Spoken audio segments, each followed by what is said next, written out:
as the first light of dawn touches the golden gates of Versailles. A new day begins not with the song of birds, but with the hurried footsteps of thousands of servants.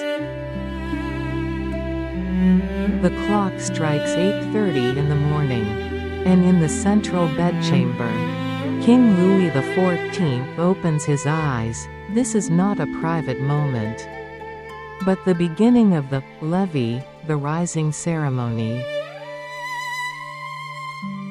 Hundreds of courtiers, the most powerful men in France, crowd outside the door, waiting for a simple nod or the supreme honor of watching the king wash his face. To Louis XIV, he is not merely a man. He is the sun, and the rising or setting of the sun must be a momentous event for the world to witness. Every gesture, from sliding an arm into a sleeve to tying a cravat, is performed like a sacred religious ritual, executed with absolute precision. Sunlight floods the room, reflecting off the red velvet tapestries and the faces holding their breath in anticipation. For here, presence is everything. If you are not there when the king rises, you simply do not exist. Absence at Versailles is not just a mistake. It is political suicide.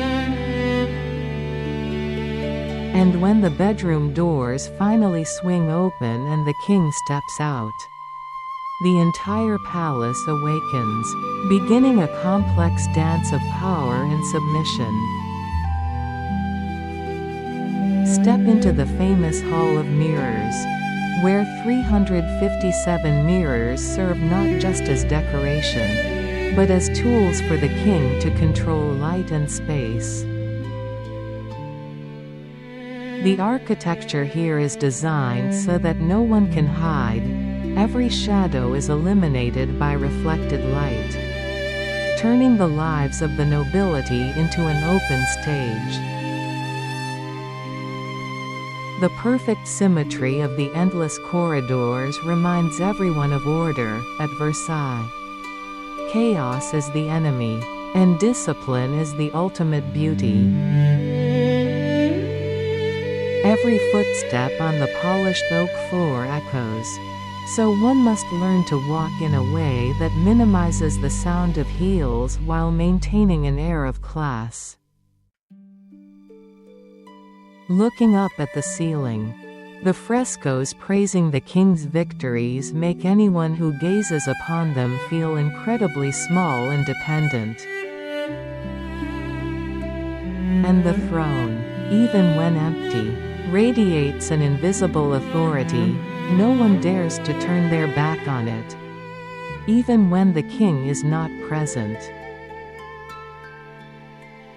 Versailles was not built for comfort, it was built to overwhelm. To serve as a constant reminder that the king's power is absolute and eternal.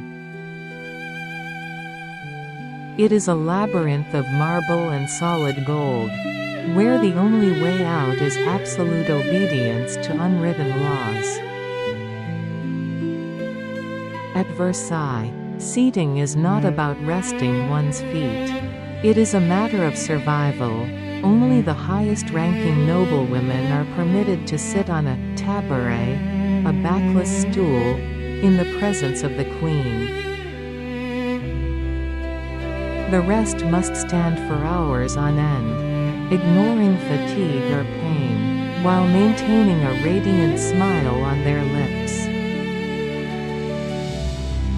Fashion is a burden in the literal sense.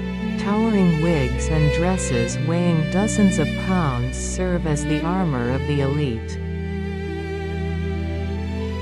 The red heels, or talons rouges, are a privilege reserved only for those in the king's favor.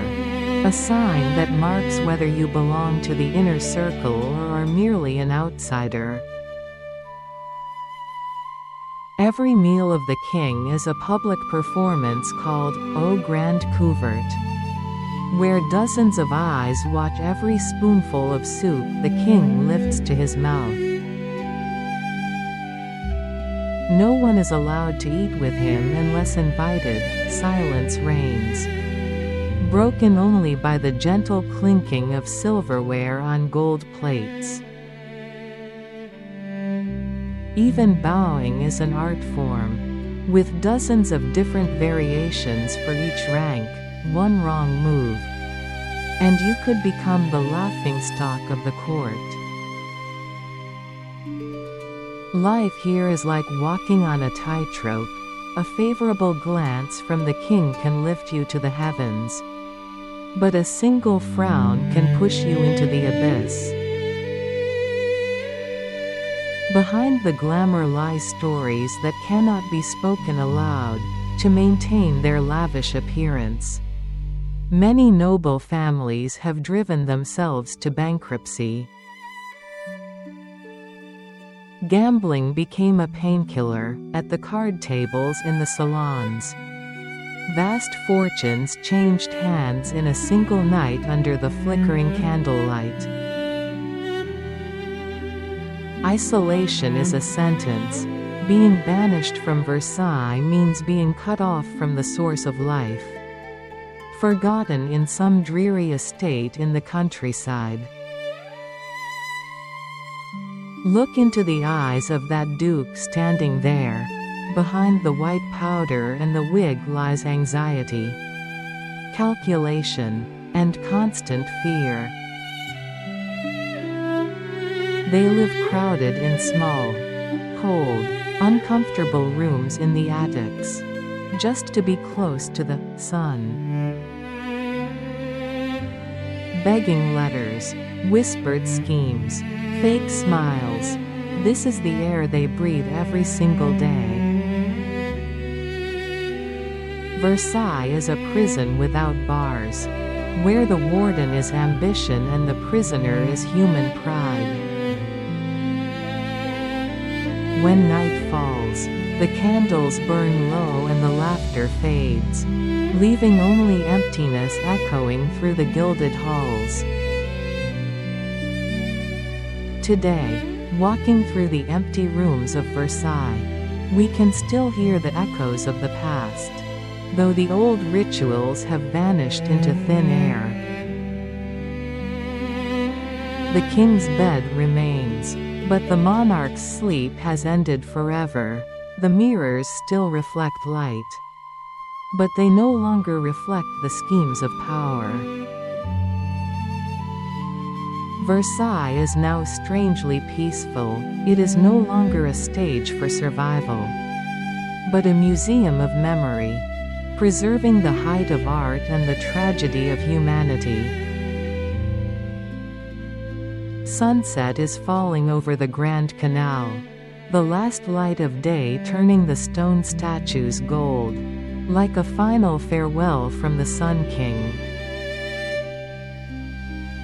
What do we learn from Versailles? That beauty may endure, but power and the rituals that bind people will eventually turn to dust. Only the freedom of the soul is the most precious crown that no one can take away. The golden gates close, returning silence to history. Thank you for living through a day in the world's most magnificent palace with us. See you again on the next journey of timeless classical beauty, where history and splendor intertwine.